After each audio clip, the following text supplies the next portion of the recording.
Never pray with them, never have Bible study with them, don't correct them when they're wrong, don't do any of that, and wonder why my son hasn't made anything of his life. Dr. Tony Evans says many problems young people face can be traced back to a leadership vacuum. All the kids lose when the father is nowhere to be found. This is The Alternative Broadcast, featuring the timeless biblical teachings from the archives of Dr. Tony Evans. It's been said that true leadership is the art of guiding others with integrity, humility, and vision. And that's part and parcel to the biblical instruction for spiritual leadership in the family. But today, Dr. Evans points out that merely calling yourself a leader is quite different from actually functioning as a leader. Let's join him as he explains. The Bible makes it clear that you know when God has cursed a land, when its fathers are nowhere to be found. Fatherlessness, the scourge of our day. We're introduced in one verse to a father. 1 Chronicles chapter 7. We are given the genealogy of the descendants of a man named Asher. Asher, according to verse 30, has 4 boys and a daughter. He's got 5 children. Asher is a special man because of the heritage he built. And if you, as men in particular, supported by, of course, the women, the ladies, will take to heart these few principles from this one verse, it could be a life-transforming experience, both for you and your family.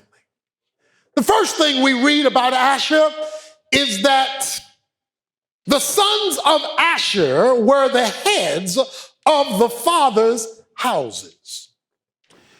The first thing we note about Asher then is that he raised his sons to be leaders. They weren't just in the house, eating the food of the house, taking up space around the house. According to the verse, these were heads of houses. Headship in the Bible refers to the leadership role that God has called a man to have with respect to his family. He is head of the house. The sons, led by the father, took their leadership role seriously. They were heads of the father's houses.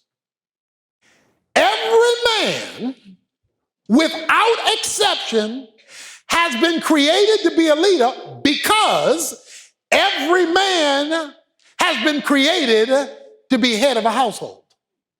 That is, if you get married and you have a wife and you have a family, you are in the leadership position. Now, you may be a poor leader, a mediocre leader, a trifling leader, or maybe even an excellent leader, but every man has been given a leadership tag because every man has been called to be head of his home.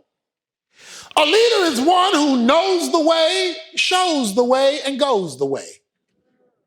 He knows where he's going, he goes there, and he shows others how to join him in getting there. These were heads of houses.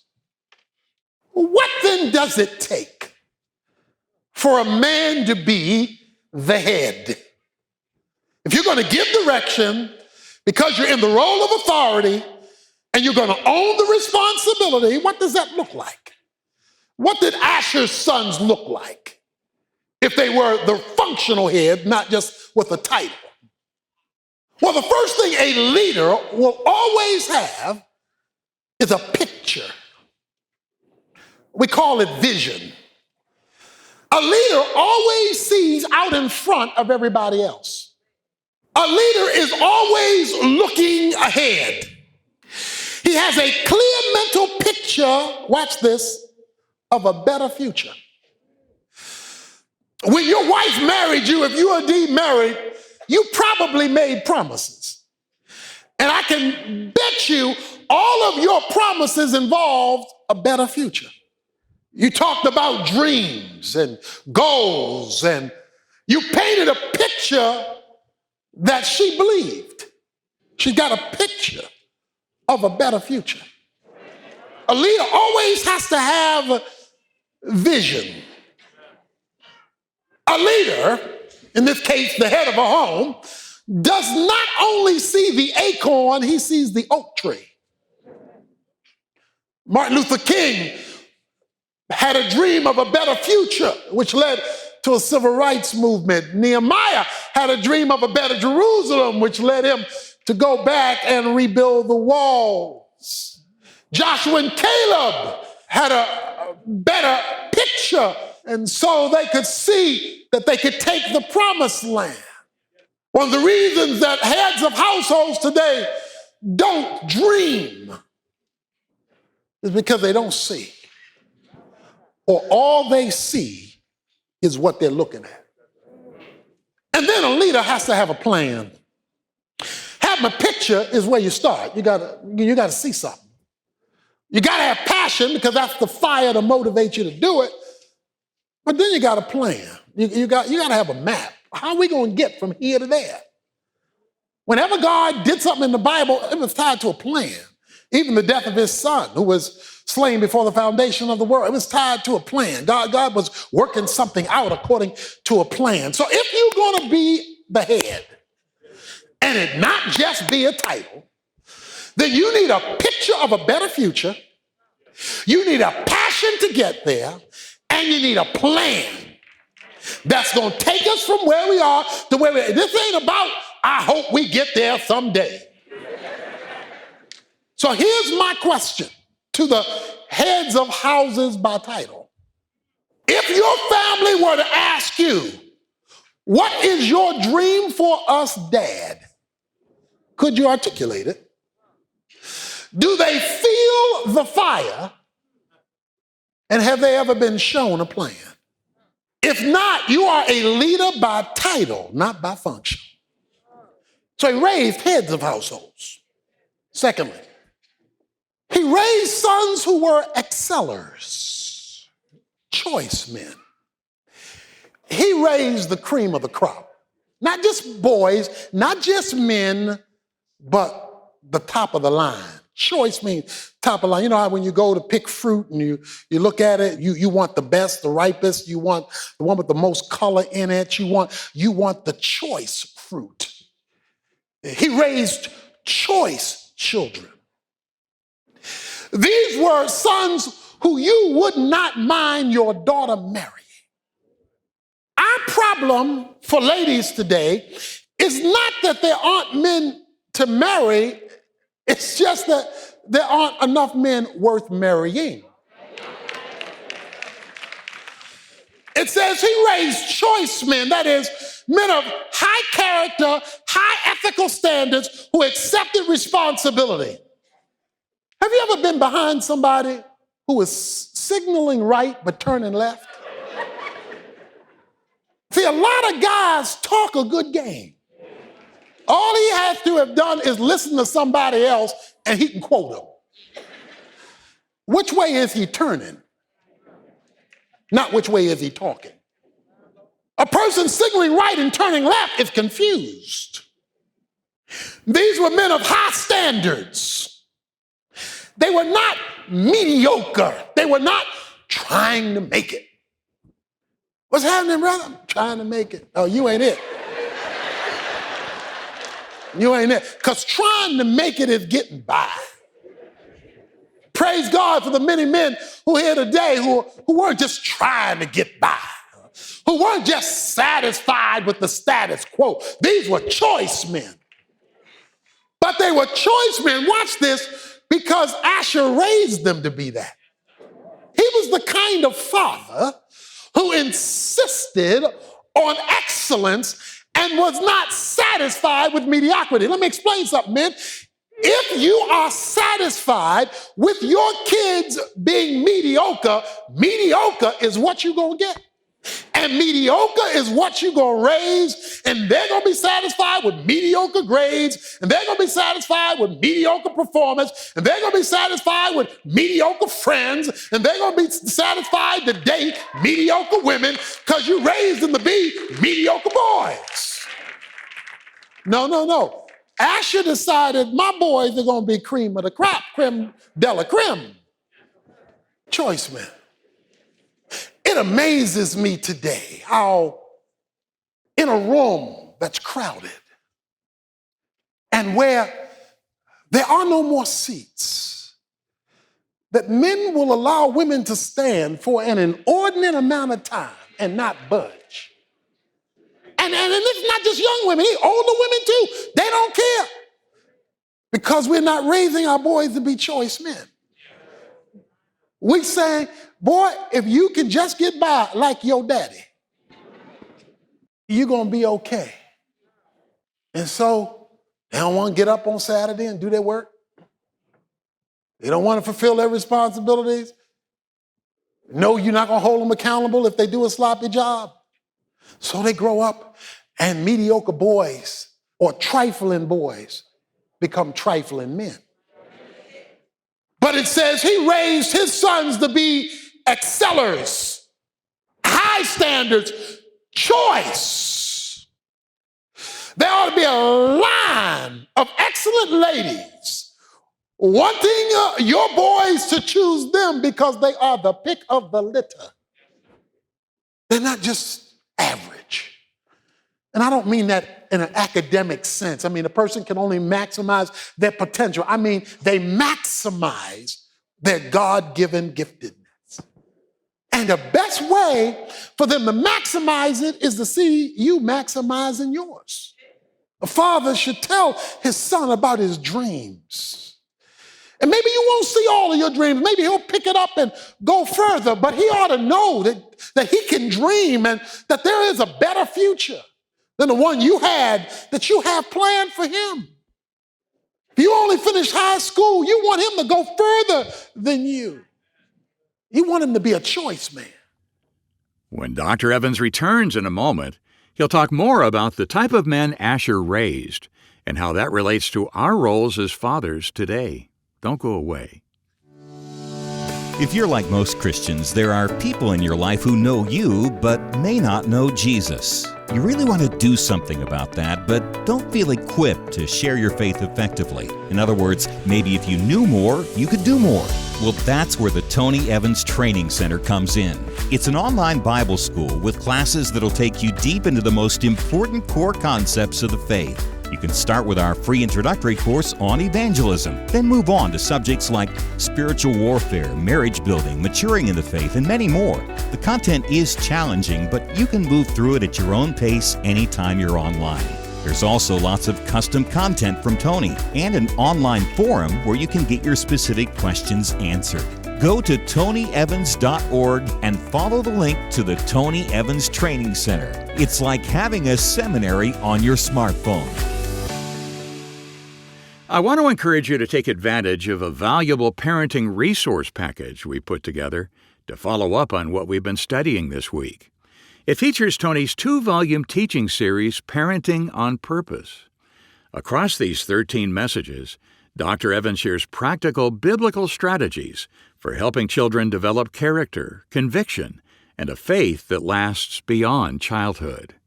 And because parenting doesn't come with an instruction manual, we're also including Tony's trusted book, Raising Kingdom Kids. This popular resource has encouraged families by showing parents how to create a kingdom-minded atmosphere where children can thrive spiritually. We'd love to send you both resources as our thank you gift when you support the alternative ministry with a donation. Just visit tonyevans.org or call 1-800-800-3222 to make your request. That's 1-800-800-3222. I'll repeat that contact information for you after part 2 of today's lesson on the spiritual patriarch. Let's rejoin Dr. Evans in 1 Chronicles chapter 7. It says he raised excellers. He raised choice men, men of high standards. Thirdly, he raised warriors. According to verse 40, he raised mighty men of valor. A man of valor is a warrior. Talk about his bravery. A man ready to do battle. Men are innately warriors. You know, men are innately warriors. That's why we love football, because that's men at war. That's men at war. That's why we're so competitive by nature, because that's men at war. And I'm not talking about out to hurt people. I'm just talking about that sense of boldness. Valor means bold and brave and gutsy. It says he raised not only brave men, but mighty brave men. Mighty men of valor.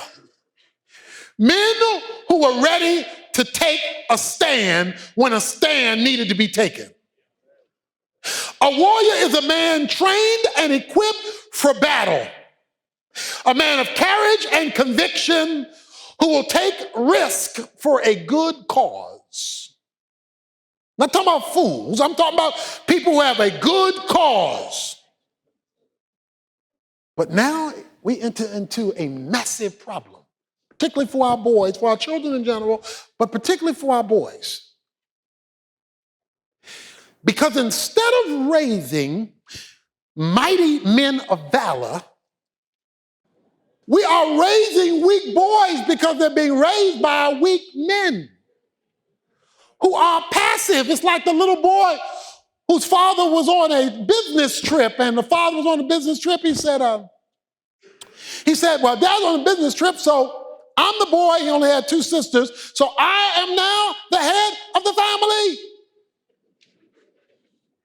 So I'm going to sit in Dad's chair tonight. My mother was impressed. The little boy was taking over. Said, okay, have a seat in Dad's chair. The sisters got ticked off. What you think you doing? You ain't no father. You don't know what you're doing. He says, but I'm the boy, and so I'm taking Dad's place. Mother was impressed. Sister said, okay, if you're going to take Dad's place, I'm going to present you with a family problem. Let me see how you answer it. So she manufactured this family problem, said, what you going to do about that? The boy thought for a moment, said, I'm going to do what Dad would do. Well, what would Dad do? Ask your mother. No, mighty men of valor. Today we're living in a world of boys who have become weak. They can't make decisions. They don't take a stand for what is right.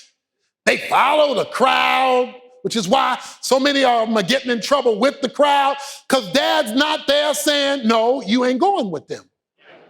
You're not staying out that late, and you're not going there.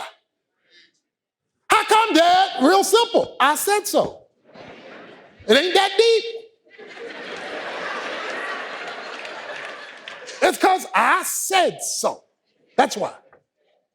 But either the dad is not there to create a mighty man of valor. Now here's the problem.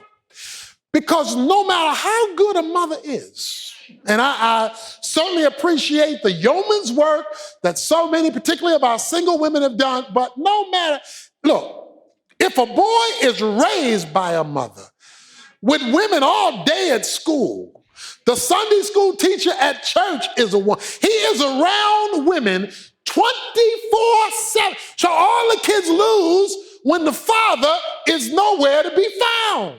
All the kids lose. But because fathers in particular, and men in general, are not at their post, they're not at the table, they're not setting the agenda, they're not getting the reports, they're not critiquing the activity, they don't know who the friends are.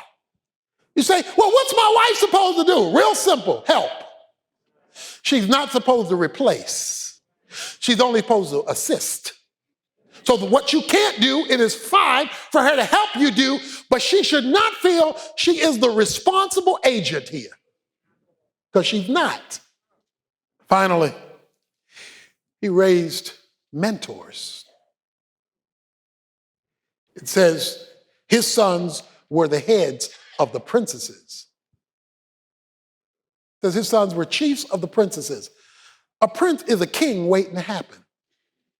All of us have played checkers. You know when you play checkers and you jump and you become a king, what do? You get crowned. You know, you put a crown on there because now you were just on the board, but now you to become a king, you get crowned. He calls the son, his grandsons, the son of his sons, princesses. That's a king waiting to happen. That means they've got to be developed from princehood to kingship. And that's mentoring. That's mentoring or training. A lot of people spend more time training dogs than they do children. Never pray with them, never have Bible study with them, don't lead them to church, don't correct them when they're wrong, don't let them go with them so that they can learn and see what dad is doing. Don't do any of that and wonder why my son hasn't made anything of his life. You can't be a father and not be present in the life of your sons. I got a phone call from a desperate mother, someone listen, single parent, trouble. I said, okay, give me his number. I talked to the boy. I said, now look, your mama from this day forward is going to have absolutely no trouble out of you. She's giving you your assignments. You will do your assignments. You will ask her, is there anything else she needs you to do? Or she going to tell me? He's on the phone. Yes, sir. Yes, sir. Yes, sir. Yes, sir. Yes, sir. Mother says he's turning around. That's what he needed.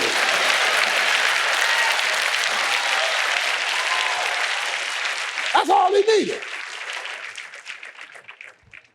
That's why you must mentor your sons and be involved in the mentoring of other children who are not yours, who still need a man in their lives. He closes by saying, and the number of them enrolled by genealogy for service in war was 26,000 men. Wait a minute now. Asher only had 4 boys. But by the time the boys were finished, and the grandsons and the great-grandsons, it says he got 26,000 men ready to go to battle. Oh, I like that. You may think I'm this one lone man. No. No, because when you roll this thing out right, and you get enough men influencing enough kids who become men themselves, all of a sudden he got 26,000 men saying, what you say? Huh? Hey. They weren't men in hiding. They were men on record. They were not men in a closet. They were men you could count and count on. They were men not just talking. They were men who you could find. Dr. Tony Evans, talking about the massive difference it makes when men commit themselves to becoming spiritual patriarchs. Well, as I mentioned earlier, this message comes from Tony's 2-volume series, Parenting on Purpose. For a limited time, when you make a donation and request this 13-message audio collection, we'll also send you a complimentary copy of Raising Kingdom Kids. These resources work together to provide practical help for parents who want to strengthen their families and raise children with a clear understanding of God's truth. To get all the details, visit tonyevans.org today or call our Resource Center at 1-800-800-3222, where team members are ready to help anytime. That's 1-800-800-3222. And one quick note, Dr. Evans engages in insightful conversations with special guests on his Unbound podcast. You can listen to these discussions on a variety of topics any time of the day or night. Find them on his YouTube channel or on your favorite podcast platform. No matter how hard we try to protect our kids, sooner or later they'll come face to face with the world's value system and start feeling the pressure to conform to it. Be sure to tune in tomorrow as Dr. Evans talks about how we can get them prepared.